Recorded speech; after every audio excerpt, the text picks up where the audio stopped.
విజయవాడ, అమరావతిలో అద్భుతమైన 3 BHK 4 BHK apartments gated కమ్యూనిటీలో సంక్రాంతి స్పెషల్ ఆఫర్ కోసం కింద డిస్క్రిప్షన్ ఉన్న కాంటాక్ట్ నెంబర్కి వాట్సాప్ కాల్ చేయండి. Welcome to icon politics. నేను హరిత.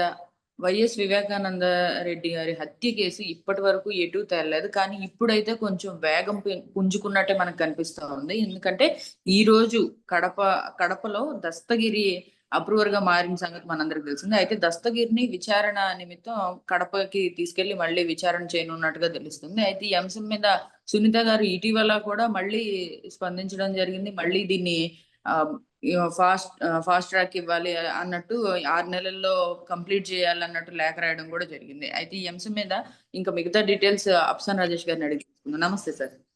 నమస్తే సార్, ఈ కేసు సునీత గారు ఆశించినట్టు 6 నెలల్లో క్లోజ్ అవ్వబోతుందా, లేకపోతే ఇంకా ఎక్కువ టైం తీసుకుంటది అంటారా? ఇప్పటికే చాలా ఏళ్ళు గడిచిపోయినాయి.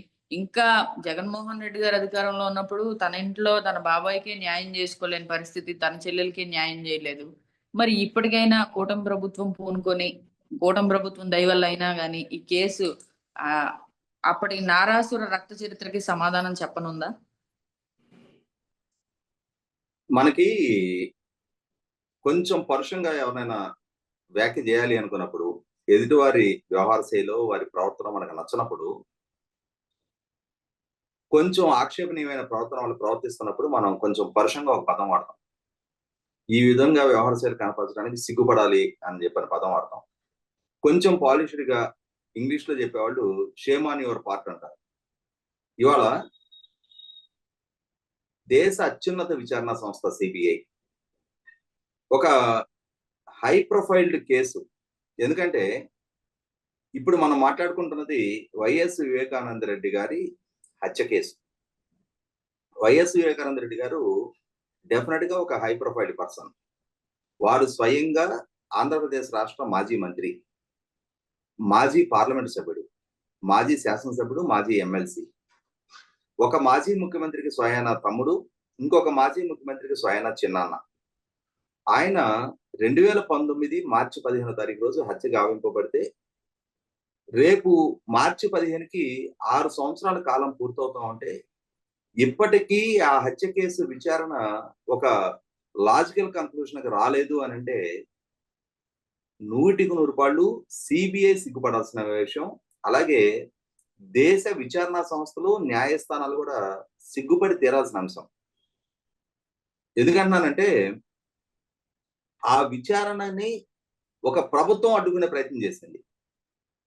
ఆంధ్రప్రదేశ్ రాష్ట్ర ప్రభుత్వం, జగన్మోహన్ రెడ్డి గారి నాయకత్వంలో ఉన్న ప్రభుత్వం విచారణకు ప్రతిబంధకాలు కల్పించాలి అని చెప్పని బాహాటంగా ప్రయత్నం చేసిన నేపథ్యంలో కేసు విచారణ ఆంధ్రప్రదేశ్ రాష్ట్రం నుంచి వేరే రాష్ట్రానికి బదిలీ చేయాలి అని చెప్పని బాధితురాలైన, అంటే హత్య గావింపబడ్డ వివేకానంద రెడ్డి గారి కుమార్తె డాక్టర్ సునీత గారు సుప్రీంకోర్టు నుంచి ఆదేశాలు తీసుకొచ్చుకొని విచారణ వేరే రాష్ట్రానికి బదిలీ చేయాల్సిన పరిస్థితులు ఉత్పన్నమయ్యాయి. అలాగే ఆ హత్య కేసు సూత్రధారులుగా ఆరోపణలు ఎదుర్కొంటున్న వైఎస్ అవినాష్ రెడ్డి, తను లోక్సభ సభ్యుడిగా ఉండి తానే విచారణకు సహకరించకుండా విచారణాధికారులకి తాను ప్రతిబంధకాలు కల్పిస్తా ఎన్ని రకాల జిమ్మికులు ప్లే చేశారు అనేది కర్నూలు విశ్వభారతి హాస్పిటల్ వేదికగా మనందరం చూసాం. ఒక రాష్ట్ర ప్రభుత్వం ఒక హత్య కేసు అక్యూజ్డ్ ని సిబిఐ అరెస్ట్ చేయడానికి ప్రయత్నం చేస్తున్న సందర్భంగా సిబిఐ మీద ఎదురుదాడి చేస్తున్న అక్యూజ్డ్ కి అండగా రాష్ట్ర ప్రభుత్వమే తన యంత్రాంగాన్ని నిలపడం అనేది బహుశా నేను అనుకోవటం never before in the history of Indian police సిస్టమా, లేకపోతే దాన్ని సిబిఐ సిస్టమ్ అంటారా, అన్ని విచారణ సంస్థలకు కూడా ఒక రకమైన సవాల్ విసిరారు. ఇటువంటి పరిస్థితుల్లో అసలు ఇక వివేకానంద రెడ్డి గారి కేసు వేగం పుంజుకోవడానికి ఆస్కారం ఉందా లేదా? ఇంతమంది సూత్రధారులు, పాత్రధారులు అని చెప్పి నిర్ధారణ జరిగిన తర్వాత కూడా ఇంకా విచారణకు కొలికి రాకపోవటం ఏంటి అని చెప్పిన ప్రజల్లో రకరకాల చర్చలు నడుస్తా ఉన్న సందర్భంలో డాక్టర్ సునీత గారు గత వారమే కేసు విచారణకి ఒక టైం బౌండెడ్ షెడ్యూల్ ఫిక్స్ చేయండి అని చెప్పని సుప్రీంకోర్టు కూడా అడగడం జరిగింది. ఇటువంటి పరిస్థితిలో 1 సంవత్సరం క్రితం ఆ కేసులో అక్యూజ్ నెంబర్ 4 గా ఉండి, అలాగే అప్రూవర్ గా మారున్న దస్తగిరి కడప ఎస్పీ గారికి ఒక ఫిర్యాదు చేయడం జరిగింది. ఆ కేసులో కీలక ముద్దాయిగా ఉన్న దేవిరెడ్డి శివశంకర్ రెడ్డి కొడుకు డాక్టర్ చైతన్య రెడ్డి అనే అతను కిడ్నాప్ కేసులో అరెస్ట్ అయ్యి జైల్లో ఉన్న తన దగ్గరికి జైల్లో ఖైదీలకి మెడికల్ క్యాంప్ నిర్వహిస్తున్న సాకుగా జైల్లోకి వచ్చిన చైతన్య రెడ్డి నా దగ్గరకు వచ్చి నన్ను వైసీపీ నాయకులు లేదు వివేకానంద రెడ్డి గారి హత్య కేసు కీలక నిందితులకు అనుకూలంగా వ్యవహరించు అని చెప్పని బెదిరించారు. అలాగే అలా వ్యవహరించిన పక్షంలో నీకు 20 కోట్ల రూపాయలు ఇస్తాము అని చెప్పని ఆఫర్ చేశారు. ఇదంతా అప్పటి జైలు సూపరింటెండెంట్ ప్రకాష్ గారి సమక్షంలోనే జరిగింది అని చెప్పని చెప్పడం జరిగింది. అంటే ఒక జైలు సూపరింటెండెంట్ అలాగే ఒక కేసు అక్యూజ్డ్ గా ఉన్న శివశంకర్ రెడ్డి కొడుకు అతను స్వయంగా జైలు లోపలికి వచ్చి డాక్టర్ అనే నెపంతో మెడికల్ క్యాంప్ అనే సాకుతోటి తాను ఎవరిని కలవాలనుకుంటున్నారో వాళ్ళని కలిసి తన తండ్రి అక్యూజ్డ్ గా ఉన్న కేసులో తమకు అనుకూలంగా వాంగ్మూలం ఇవ్వమని చెప్పని, అలాగే తాను అప్రూవర్ గా మారించిన స్టేట్మెంట్ సిబిఐ విచారణాధికారిగా ఉన్న రామ్ సింగ్ గారి ఒత్తిడితోటే చేశానని చెప్పిన స్టేట్మెంట్ ఇవ్వమన్నారు అన్నట్టుగా తన ఫిర్యాదులో మెన్షన్ చేయడం జరిగింది. అలాగే వైసీపీ నాయకులకు అనుకూలంగా వ్యవహరించు అని చెప్పని నాకు చెప్పిన జైలు సూపరింటెండెంట్ ప్రకాష్ గారి మాటలు వినలేదు అని చెప్పని నన్ను వారం రోజుల పాటు కరెంటు కూడా లేని చీకటి గదిలో బంధించారు అని చెప్పని తను చెప్పడం జరిగింది. అలాగే ఈ మధ్యకాలంలో జమ్మలమడుగు డిఎస్పి నాగరాజు గారు అలాగే ఇన్స్పెక్టర్ ఈశ్వరయ్య గారు కూడా నన్ను బెదిరించడం జరిగింది అని చెప్పని తన ఫిర్యాదులో మెన్షన్ చేయడం జరిగింది.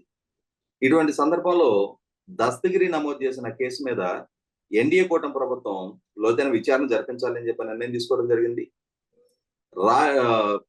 Rajahmundry central jail superintendent Rahul గారిని విచారణాధికారిగా వేయడం జరిగింది.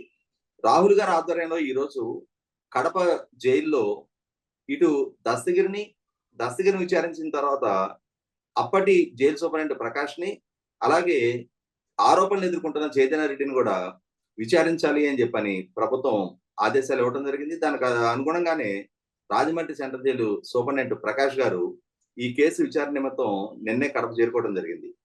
కనీసం ఇప్పటికైనా సరే దాంట్లో ఫిల్ అవ్వాల్సిన డాట్స్ ఇంకా చాలా ఉన్నాయి, కనెక్ట్ చేస్తే రాసిన డాట్స్ ఇంకా చాలా ఉన్నాయి. అసలు సూత్రధారులు ఎవరు, 40 కోట్ల రూపాయలు సుపారీ ఇచ్చింది ఎవరు, 40 కోట్ల రూపాయల్లో 1 కోటి రూపాయలు అడ్వాన్స్ గానే దస్తగిరికి ముడితే దస్తగిరి గతంలోనే చెప్పినట్టుగా తనకే 5 కోట్ల రూపాయలు ఆఫర్ చేశారని చెప్పిన నేపథ్యంలో మరి తనకి 5 కోట్ల రూపాయలు ముట్టాయా, లేదు సిబిఐ రికవర్ చేసుకున్న 1 కోటి రూపాయలు మాత్రమే తనకి ముట్టాయా?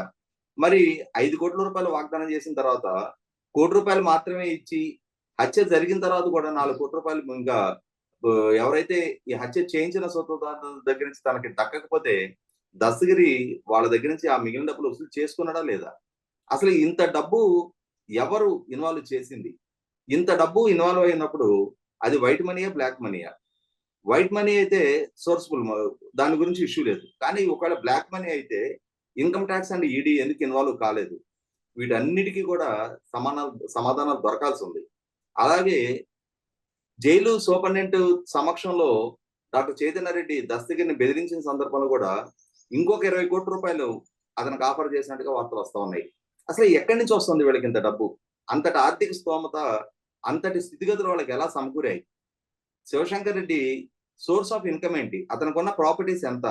ఇవాళ 20 కోట్ల రూపాయలు తనకు అనుకూలంగా వాంగ్మూలం ఇచ్చే దస్తగిరికి ఆఫర్ చేస్తున్నారు అని అంటే అది శివశంకర్ రెడ్డి డబ్బా?